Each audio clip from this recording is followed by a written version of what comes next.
Assalamualaikum warahmatullahi wabarakatuh.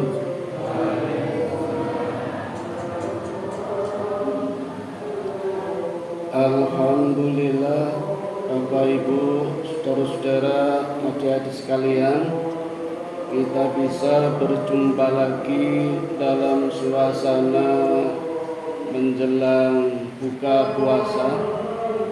Tidak sia-sia kita hadir di tempat yang mulia untuk mengkaji ilmunya Allah yang tiada habis-habisnya.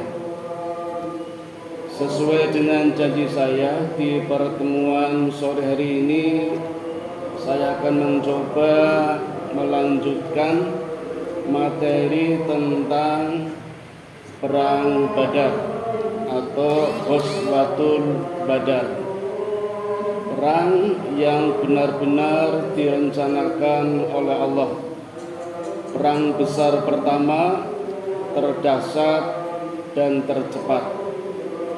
Kemarin sudah saya sampaikan pengantarnya, tanda-tanda terjadinya Perang Badar yang tidak diketahui oleh siapapun kecuali Allah.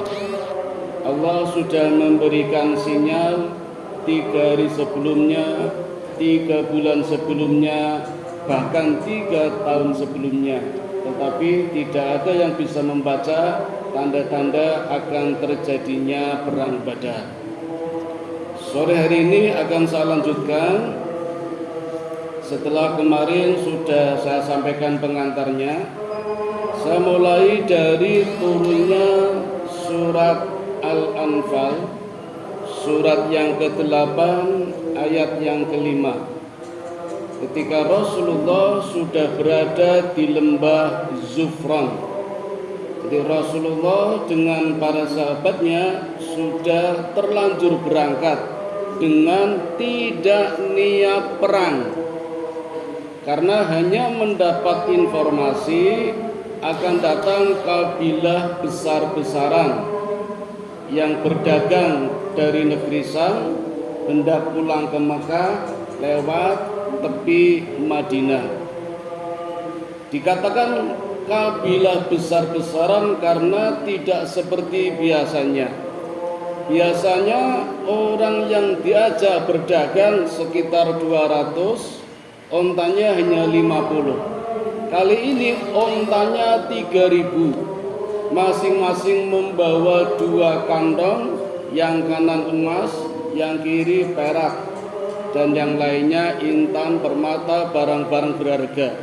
Sedangkan kabilahnya sendiri hanya 40 orang, dipimpin oleh Abu Sufyan. Maka sangat memikat ini kabilah ini, dan harapannya akan mendapatkan barang-barang yang sangat berharga. Apalagi barang yang dibawa oleh Abu Sufyan adalah barang-barangnya Nabi Muhammad dan para sahabat yang dulu ketika tinggal di Mekah direbut. Mendapat informasi seperti ini, Rasulullah bergegas dan mengumpulkan para sahabat. Tidak mewajibkan karena tidak perang, hanya menawarkan. Maka terkumpullah dan berangkatlah sejumlah personil 313 plus 1 Nabi Muhammad sendiri. Tidak membawa baju perang, tidak membawa pasukan perang, hanya tombak beberapa saja. Tiap orang juga hanya membawa 5 busur panah, tameng membawa, kuda hanya 2, ontanya 68. Maka kadang satu onta ada yang 2 orang, ada yang 3 orang, termasuk Nabi Muhammad bertiga dengan Ali bin Abi Thalib dan sahabat yang lain. Nah, ketika sampai di Zufran baru turun ayat ini, ayat yang ke-5. Saya bacakan dulu ayatnya. A'udzu billahi minasyaitonir rajim. Kama akhrajaka rabbuka min baitika bil haqq wa inna fariqam minal mu'minina lakarihun. Sebagaimana Tuhanmu menyuruh pergi dari rumahmu dengan kebenaran, Meskipun sesungguhnya sebagian dari orang-orang yang beriman itu tidak menyukainya. Ini kalimat firman Allah yang sampai kepada Nabi Muhammad. Kemudian Nabi Muhammad menafsirkannya kepada para sahabat, yang intinya kita dihadapkan oleh satu perintah Allah, yaitu berperang di saat menunaikan ibadah Ramadan. Jadi ibadah Ramadan kita biasa-biasa saja seperti ini, tapi Nabi justru menghadapi satu persoalan di mana Allah memerintahkan berperang di bulan Ramadan, awal pertama diwajibkannya puasa. Ini perintah yang sangat unik. Ada apa ini? Di satu sisi sedang berpuasa Ramadan, di sisi yang lain dalam waktu yang bersamaan harus menunaikan perintah Allah, yaitu berperang. Maka ayat ini mengatakan meskipun sebagian orang-orang yang beriman tidak menyukainya, karena berperang.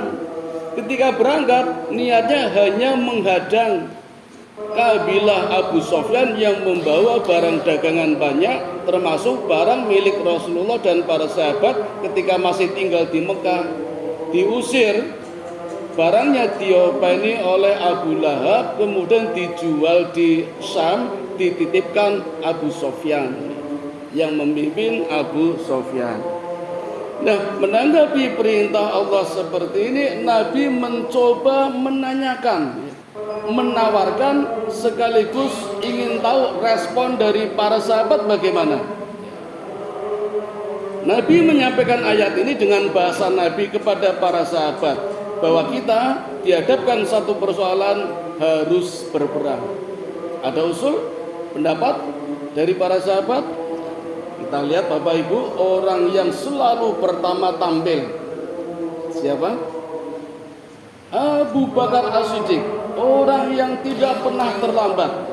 Sampai Umar bin Khattab seringkali iri hati karena selalu menjadi orang yang kedua, tidak pernah yang pertama. Termasuk di setiap peperangan, ketika Nabi menganjurkan urunan, iuran, mengumpulkan modal, Umar dengan semangatnya membawa separuh kekayaannya, inginnya pamer di hadapan Rasul. Kalau Abu Bakar hari ini bisa aku kalahkan, tapi ternyata tidak. Ketika Umar mengatakan, ya Abu Bakar, hari ini aku bawa separuh kekayaanku, berapa yang kamu sedekahkan? Abu Bakar menjawab, seluruh hartaku aku sedekahkan. Tidak pernah kalah Abu Bakar. Nah, termasuk ketika Nabi menyampaikan perintah ini, Abu Bakar menjadi orang yang pertama tampil. Apa kata Abu Bakar? Ya Rasul, kalau ini memang benar perintah Allah, maju terus, perang-perang, pulang-pulang. Abu Bakar. Maka Rasulullah mengatakan, terima kasih Abu Bakar. Ada yang lain? Rasul masih menawarkan. Tampil Umar bin Khattab. Ya Rasulullah, kalau memang ini perintah Allah, maju terus, pantang mundur, perang-perang, pulang-pulang. Kata Nabi, terima kasih Umar. Ada lagi, Nabi masih menawarkan. Maka tampil orang yang ketiga, yaitu Al-Miqdad. Ini jagoan Bapak Ibu, yang kekuatannya sama dengan 1000 orang. Itu kekuatan Al-Miqdad. Al-Miqdad mengatakan, ya Rasulullah, aku tidak ingin seperti umatnya Nabi Musa, Bani Israel, yang ketika diminta berjihad untuk masuk ke kota Palestina, umatnya mengatakan, ya Musa, engkau sajalah yang berperang, ajak Tuhanmu, nanti kalau menang beritahu kami, kami baru akan ikut kamu. Ini umatnya Bani Israel sampai sekarang. Jadi nabinya disuruh perang sendirian. Kalau ajak Allah saja, jangan ajak kami. Kami akan nonton saja, nanti siapa yang menang baru kami akan ikut. Itu umatnya Bani Israel. Al-Miqdad mengatakan, ya Rasulullah, aku tidak akan seperti umatnya Nabi Musa, tidak akan seperti Bani Israel. andai saja ya Rasul engkau perintahkan aku masuk ke daerah Birokat. Ada daerah namanya Birokat.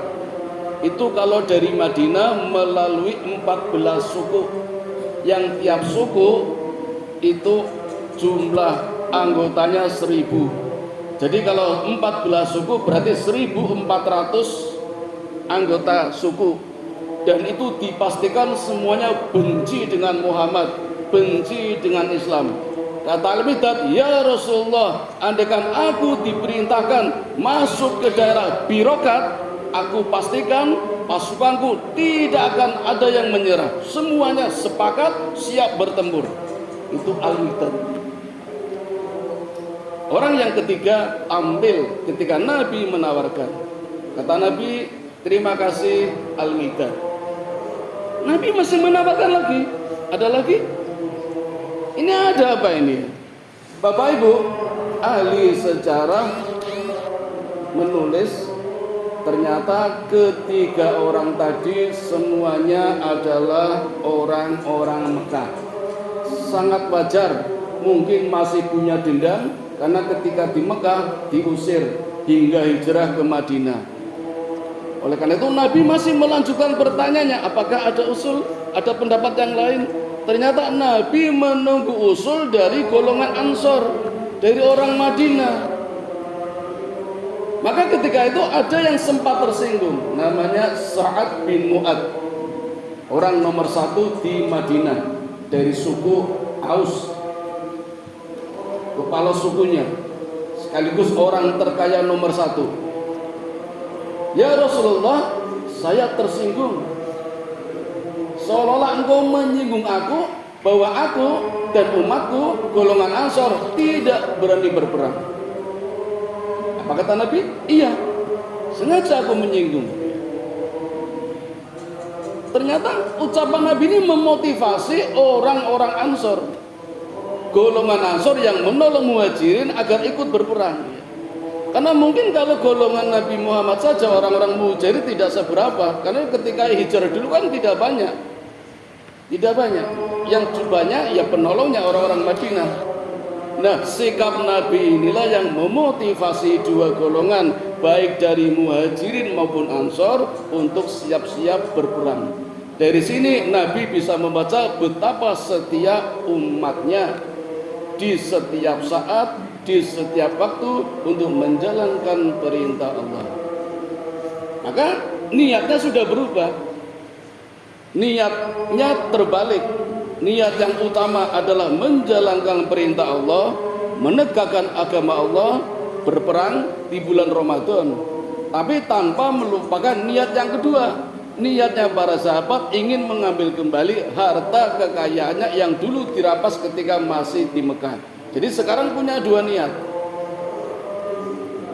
Nah, Bapak Ibu sekalian, setelah Nabi mendapatkan perintah Allah seperti ini, Nabi mengirimkan dua mata-matanya, namanya Busbus bin Amr dan Adi bin Abi Dardar. Namanya agak sulit ini. Ada dua mata-mata. Yang pertama namanya Busbus bin Amr, yang kedua Adi bin Dardar. Dikirim oleh Rasulullah untuk melacak sejauh mana pasukan kabilah Abu Sofyan sudah sampai dari Syam melewati Madinah. Maka dua mata-mata ini sampailah di satu tempat seperti pasar. Karena pasar zaman dulu tidak seperti sekarang, seperti pasar Karangwaru tidak. Di mana orang dagang capek istirahat gelar tikar, jadilah pasar. Nah, ketika dua mata-mata ini sampai di satu tempat seperti pasar, terlihat ada dua wanita yang duduk jejer di atas tikar. Yang satu menawarkan barang dagangannya, bilang kepada wanita yang satu, belilah produk saya ini. Wanita yang satu mengatakan, nanti akan aku beli langsung kalau kabilahnya sudah datang. Bapak Ibu, mari kita lihat. Menjadi mata-mata tidak mudah. harus cerdas dan hati-hati, jangan sampai terbongkar rahasianya. Maka dua mata-mata Nabi ini tanpa basa-basi, tidak banyak bicara, hanya mendengar ucapan dari dua wanita perempuan yang ada di pasar ini sudah bisa menebak kalau rombongannya Abu Sofyan belum datang. Dari mana taunya? Dari ucapan wanita yang kedua, nanti aku akan membeli produk langsung dari kabilah yang akan datang. Berarti Abu Sofyan belum datang. Maka segera dilaporkan kepada Nabi, ya Rasulullah, kabilah Abu Sofyan belum datang. Karena memang niatnya akan mengambil alih hartanya yang dibawa Abu Sofyan yang dijual ke negeri Islam. Tidak lama kemudian setelah dua mata-mata ini kembali kepada Rasulullah, Abu Sofyan datang di pasar itu. Ini kalau Allah yang nggak mengatur nggak mungkin ini. Pasukan Nabi 313, masa nggak rame? Berisik, mestinya rame, terdengar. Abu Sofyan apalagi ontanya 3000, kabilahnya 40, mestinya konangan. Tapi kenapa sampai tidak terdengar suaranya? Ini Allah yang merekayasa. Maka ketika Abu Sofyan datang di tempat pasar itu, tanya kepada dua wanita, apakah engkau melihat ada prajurit atau orang yang berada di sini? Dua wanita ini menjawab, aku tadi lihat dua orang, tapi hanya bicara sendiri, tidak mengajak bicara kepadaku, kemudian pergi. Abu Sofyan tidak begitu pergi, mengecek di mana tempat berdirinya dua orang tadi. Maka ketika melihat tempat berdiri dua orang tadi, mata-mata yang dikirim oleh Nabi Muhammad, ternyata ada kotoran onta. Abu Sofyan melihat kotoran onta, dipegang, Pak. Necos lagi orang gelem. Ini kecerdasan Abu Sofyan, walaupun orang kafir tapi cerdas. Ketika kotoran onta dipegang, anget. Artinya apa, Pak?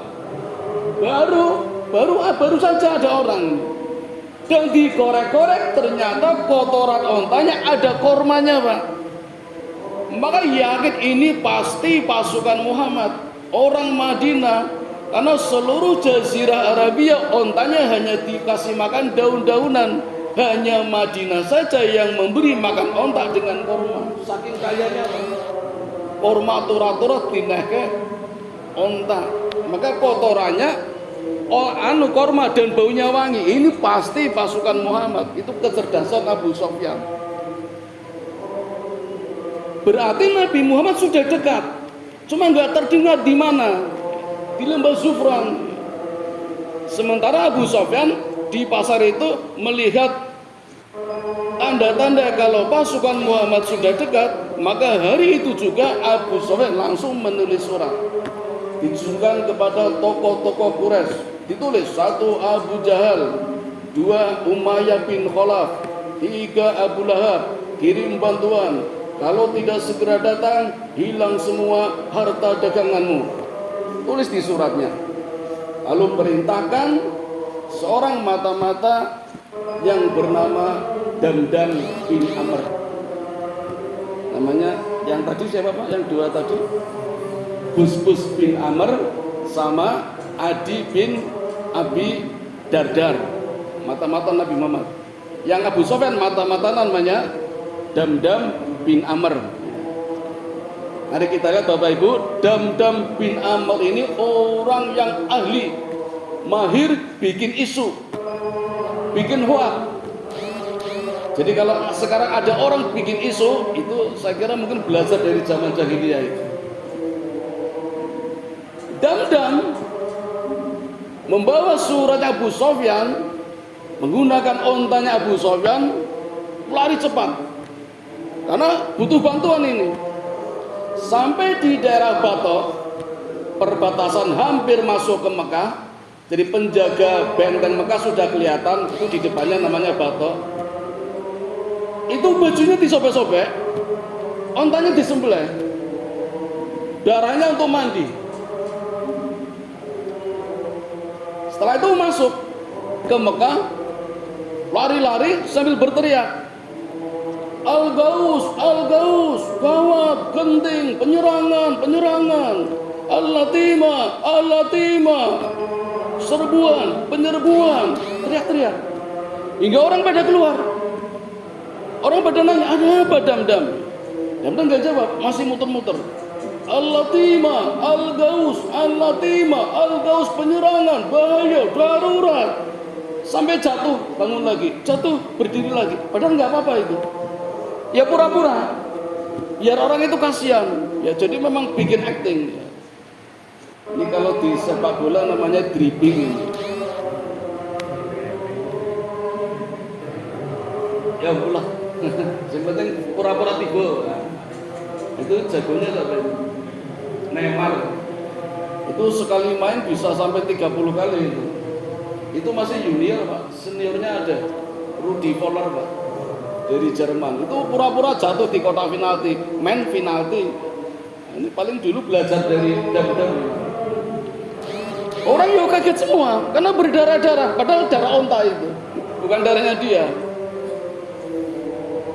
Muter-muter, jatuh bangun, sampai orang kumpul semua persis di hadapan Abu Jahal, baru bicara. Ada apa Damdam? Kebetulan Abu Jahal tahu kalau Damdam juga ikut rombongannya Abu Sofyan menjadi kepala sukunya 40 kabilah ini. Yang dia sampaikan, Muhammad sudah menyerang, padahal belum. Karena sudah berdarah-darah, padahal darah onta itu. Jadi biar orang yakin semua kalau Muhammad sudah menyerang. Kalau bantuan tidak segera dikirim, hilang semua harta kekayaan kalian. Ini kepandaian dari Damdam bin Amr. Maka malam itu Abu Jahal memimpin, mengumpulkan pasukan dan terkumpullah sejumlah 700. Kemudian Abu Jahal mencoba lagi, mengumpulkan lagi hingga mendapatkan 1000. Dari mana 700 bisa menjadi 1000? Ada tambahan 300. 300 dari mana? Nah, ini yang saya ingin ceritakan. Kembali peristiwa yang terjadi 3 bulan sebelumnya. Masih ingat bukan Bapak Ibu? Kisahnya Umayyah bin Khalaf yang menjamin Sa'ad bin Mu'ad ketika tawaf, tapi ketika tawaf bertemu Abu Jahal, 2 orang padu saling mengancam sampai Sa'ad bin Mu'ad mengatakan kalau begitu putus persahabatan. Tapi ingat Umayyah, aku membawa pesan Nabi, kamu besok akan kami bunuh. Itu diucapkan 3 bulan sebelumnya. Nah sekarang mulai ada tanda-tanda akan terbukti. Maka malam itu Abu Jahal mendatangi Umayyah bin Khalaf. Dijumpainya Umayyah bin Khalaf sedang di depan Ka'bah dan di hadapannya ada 300 pasukan. Abu Jahal mengatakan, ya Umayyah, kenapa masih di sini? Ayo gabung. Kata Umayyah, ya Abu Jahal, kenapa engkau lupa? Yang mana? 3 bulan yang lalu. Apa yang dikatakan Sa'ad bin Mu'ad? Bahwa kami akan terbunuh. Kata Abu Jahal, jangan percaya, bohong itu. Tidak Abu Jahal, aku sudah berjanji tidak akan keluar dari Mekah. Maka Abu Jahal pulang Pak. Tetapi datang lagi dengan membawa dupa. Di sini namanya apa? Ukub menyang. Di Arab ada 2 dupa Pak. Dupa besar, dupa kecil. Ini tradisi Arab. Dupa besar itu wangi-wangian untuk lelaki, dupa kecil wangi-wangian untuk perempuan. Yang diberikan oleh Abu Jahal kepada Umayyah bin Khalaf adalah dupa kecil wangi-wangian untuk wanita. Umayyah mendapat wangi-wangian untuk wanita, tersinggung. Maka ditepisnya dupa itu dan Umayyah mengatakan, baik, siap, sekarang kita berangkat. Istriku, siapkan baju perang. Istrinya juga nanya, bukankah dulu kamu berjanji tidak akan keluar dari Mekah? Umayyah mengatakan, ini hanya pura-pura saja. nanti setelah keluar dari Mekah akan masuk pulang kembali ke Mekah. Itu rencana Umayyah bin Khalaf. Abu Jahal tidak bodoh. Di setiap perjalanannya, setiap istirahat, selalu memotivasi Umayyah agar tidak kembali ke Mekah, sampai Umayyah tergiring di lembah Badar, tempat terjadinya perang Badar. Begitu Allah merekayasa kejadian 3 bulan sebelumnya hingga sampai pada saatnya perang Badar. Nanti nggih, sabar nggih, ini belum selesai. Saya selesaikan dulu ini. Nah, Damdam datang dengan membawa surat. Abu Jahal berhasil mengumpulkan pasukan sejumlah 1000 ya.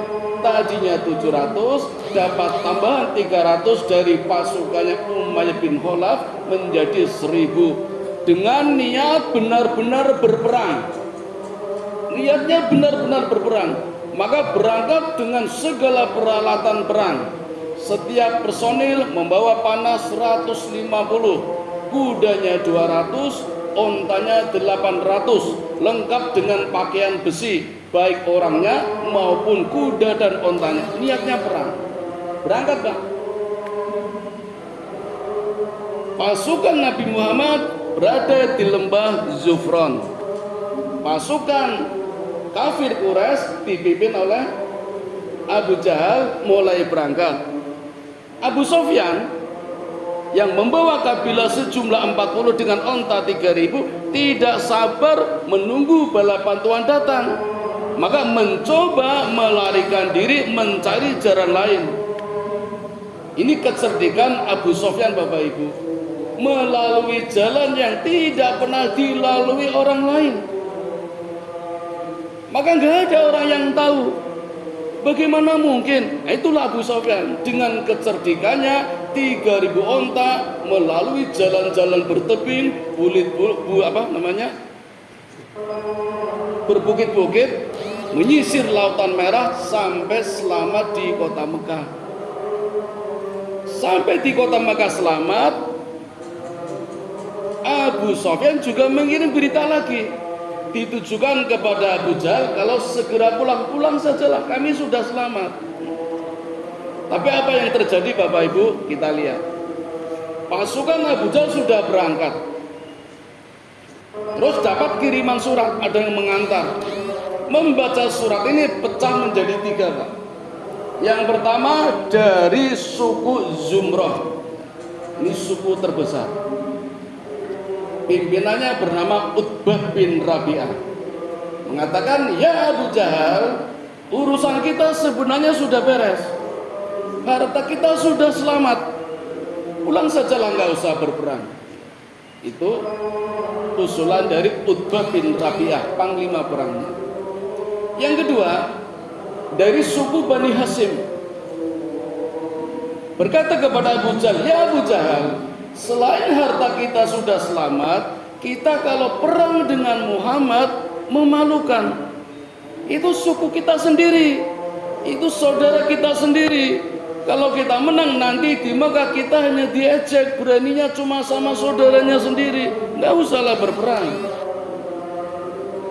2, Pak ya. Ini siap pulang, ini nggak jadi perang. Abu Jahal tidak terima. Maka dengan berbagai cara memotivasi agar jadi perang, tidak kembali pulang ke Mekah. Nah, ada orang namanya Amir bin Hadrami. Amir bin Hadrami, Bapak Ibu, ini punya masalah. Dulu anaknya terbunuh ketika ekspedisi yang dipimpin oleh Abdullah bin Jahsy. Maka timbul rasa dendam. Ini dimanfaatkan oleh Abu Jahal bagaimana caranya agar suku Zumrah dan Bani Hashim tidak jadi pulang. Dimotivasi oleh Abu Jahal, apa kamu tidak akan membalaskan dendam anakmu? Ini satu-satunya kesempatan. Besok belum tentu ada perang. Maka tiba-tiba Amir bin Hadrami berlari ke tengah-tengah lapangan, lalu mandi pasir, ditaburi kepalanya dengan debu, Pak, sambil nangis. kasihani aku, kapan aku bisa membalas dendam anakku? Hingga orang kasihan semua dan gak jadi pulang itu. Suku Zumrah sama suku Bani Hashim tidak jadi pulang. Ini rekayasa siapa nih Bapak Ibu? Abu Jahal. Sebegitu pinternya memotivasi agar tidak jadi pulang. Padahal Bapak Ibu, sebenarnya Abu Jahal juga ragu, jangan-jangan ketika berangkat ke medan laga itu nanti akan datang suku Kanana. Masih ingat gitu? Peristiwa 3 tahun sebelumnya yang saya sampaikan kemarin, suku Kanana itu yang juga punya masalah dengan suku Quraisy karena ingkar janji, sudah membayar diat 100 ekor onta tapi masih membunuh pembunuhnya suku Quraisy hingga jasadnya digantung di Mekah, khawatir akan membalas dendam. Itu kekhawatiran dari Abu Jahal. Tetapi karena ada Suraqah bin Malik yang wajah dan badannya dipakai oleh setan dan memotivasi untuk berangkat ke perang Badar, akhirnya berangkat juga. Jadi Suraqah bin Malik sebenarnya sudah masuk Islam, tetapi wajah dan badannya dipakai oleh setan untuk memotivasi orang-orang Quraisy hingga berangkat berperang. Ini jarang yang tahu, Pak. Jadi kalau kita tahu perang Badar dibantu oleh malaikat, banyak orang mengatakan perang itu tidak adil. Tapi kalau tahu ternyata suku Quraisy, orang kafir juga dibantu oleh setan dan iblis. Kalau tahu, maka ini perang yang adil. Tidak cuma perang antar muslim dan kafir, tapi juga perang antar malaikat dan iblis. Ini makanya dikatakan perang paling dahsyat, karena melibatkan malaikat dan iblis. Alasan yang lain, kata Abu Jahal, ini perang masa depan. Kita habiskan pasukan Muhammad hingga esok tidak ada lagi orang yang menghadang orang-orang kafir Quraisy ketika berdagang. Kalau kita kalah itu satu hinaan, maka selesaikan. Inilah yang memotivasi Abu Jahal agar tetap berangkat berperang. Maka akhirnya tetap berangkat dengan pasukan sejumlah 1.000 yang 2 suku tadi tidak jadi pulang. Berangkat nih Bapak Ibu nggih. Sampailah di gunung yang namanya Abi Kuswa. Pasukan Muhammad juga sudah keluar dari lembah Sufron dan sampai di gunung yang namanya Utwadud Dunya. Yang orang kafir dipimpin Abu Jahal sampai Utwadul Kuswa. Utwadul Kuswa. Ini 2 gunung, Pak. Gunungnya jajar. Yang kanan Utwadud Dunya, yang kiri Utwadul Kuswa. Tengah-tengahnya lembah Badar. Disebut lembah Badar karena yang punya namanya Badar Hunain. Lembahnya namanya lembah Badar. Ini juga rekayasa Allah, Pak. Harusnya kan konangan nggih. Aung 313 personil, yang sini 1.000. Masa enggak berisik? Harusnya konangan. Tapi begitulah Allah membuat skenario hingga 2 pasukan ini tidak bertemu. Allah pun mengatakan di dalam surat Al-Anfal ini, andai saja 2 pasukan ini berjanji untuk berperang, maka tidak akan pernah terjadi peperangan. Mereka tidak janjian. Saya baca ayat 9 misalnya nggih. Tak bacakan dulu ini. Ingatlah ketika kamu memohon pertolongan kepada Tuhanmu, lalu diperkenankannya bagimu, sungguh aku akan mendatangkan bala bantuan kepadamu dengan 1.000 malaikat yang datang berturut-turut. Nah, sebelum ini ada ayat lagi, saya bacakan dulu. Dan ketika Allah menjanjikan kepadamu salah satu dari 2 golongan, 2 golongan Pak ya, aslikan gitu. Golongan yang pertama Abu Sofyan, orangnya 40, ontanya 3.000. Golongan yang kedua, pasukannya 1.000, ada 2 golongan. Ketika Allah menjanjikan kepadamu salah satu dari 2 golongan yang kamu hadapi adalah untukmu, sedang kamu menginginkan bahwa yang tidak mempunyai kekuatan, yang 3.000 onta, orangnya 40, kan nggak punya kekuatan. Itu yang diharapkan sahabat, perangnya lawan itu. Karena orangnya 40, pasukan Nabi 313, hartanya banyak, 3000 onta. Ini harapannya para sahabat. Tetapi Allah hendak membenarkan yang benar dengan ayat-ayatnya dan memusnahkan orang-orang kafir sampai ke akar-akarnya. Allah nggak menghendaki itu. Allah tidak menghendaki para sahabat melawan 40 orang, ontanya 3000, hartanya banyak dan pasti menang. Allah nggak menghendaki. Maka Allah menyelamatkan Abu Sufyan dengan kabilahnya sampai ke Mekah selamat. Nah sekarang yang ini udah datang sampai di Gunung Utwatul Quswa, 1000 orang lengkap dengan senjata. Ini yang harus dihadapi, ini perintah Allah. Ini Bapak Ibu, skenario Allah seperti ini, uniknya seperti ini. Sahabat inginnya yang gampang, Allah berikan yang sulit. Ini kan pelajaran buat kita juga Bapak Ibu. Kadang kita pengen yang penak, diberikan yang sulit. Ada apa ini? Ya ini janjinya ini. Allah akan memberikan kemenangan, memberikan kebenaran sampai ke akar-akarnya, menuntaskan. Maka Allah pun berjanji di ayat 9 tadi akan mengirimkan bala bantuan junudan lam tarawnaha, tentara-tentara Allah yang tidak kelihatan. Tapi nanti sabar ya. Nah, sekarang dua pasukan sudah berada di gunung yang berbeda. Pasukan Muhammad berada di gunung Utwadud Dunya, pasukan Abu Jahal berada di gunung Utwadul Quswa. Sekarang kita masuk H-2, 2 hari sebelum terjadi perang Badar. Pagi-pagi sekitar waktu duha, Rasulullah berjalan-jalan bersama Abu Bakar. Dijumpainya seorang wanita lagi, tapi wanita tua. Dan Nabi mengatakan, adakah informasi yang bisa berikan kepada aku? Kata wanita tadi, berikan dulu informasimu, nanti akan aku berikan informasi. Nabi mengatakan, berikan dulu informasi kepadaku.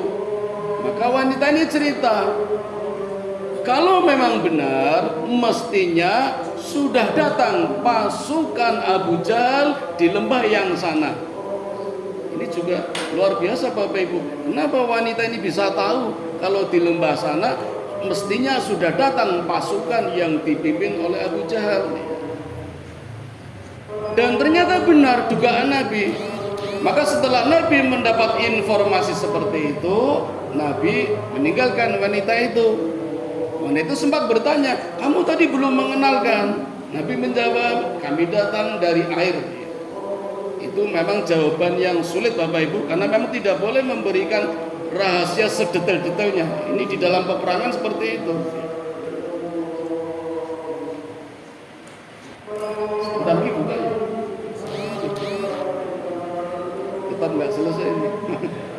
Sedapatnya nggak apa-apa ya. Ini belum perang Bapak Ibu, baru persiapan perang H-2 ini. Nah, maka sekarang sudah yakin bahwa pasukan sudah berdekatan. Enggak di samping enggak apa-apa. Bapak Ibu, ada seorang sahabat ini yang terlewatkan oleh ulama sejarah. Sahabat ini punya keprihatinan terhadap Nabi. Menyadari tidak ikut berperang, maka sahabat ini suka melantunkan sholawat yang ditujukan kepada Nabi. Sahabat ini hidup di masa Nabi, jadi tahu pahit getirnya perjuangan Nabi ketika di Taif dilempari batu, tidak disambut malah disambit, dikucuri kotoran unta ketika sholat. Di perang Badar ini ternyata hadir tapi tidak ikut perang. Di kejauhan dengan rasa iba melantunkan sholawat yang ditujukan kepada Nabi agar Nabi mendapatkan keselamatan di dalam perang Badar. Bapak Ibu tahu sahabat siapa ini namanya? Namanya Syekh Nariyah. Maka sholawatnya sangat masyhur yang dikenal dengan nama sholawat nariyah. Tapi di Jogja sepertinya sudah sangat jarang yang membawakannya. Saya hanya lihat di beberapa tempat, Masjid Baitul Salam, di bawah jembatan UGM, di bawah sungai, itu masih sering menyenandungkan sholawat badar, sholawat nariyah. Masjid Kragilan kadang masih mendengarkan, Masjid Nurul Huda, Gemawang Nanda masih. Mungkin boten nggih. Itu masuk dalam sholawat ghairu maksurat, bukan karya Nabi, tapi Nabi suka. Karena Nabi mendapatkan sholawat dari para sahabat yang mampu Allah memberikan karomah dan barokahnya. Apa nggih sholawatnya nggih? Allahumma sholli sholatan kamilatan wa salim salaman aman ala sayyidina Muhammadin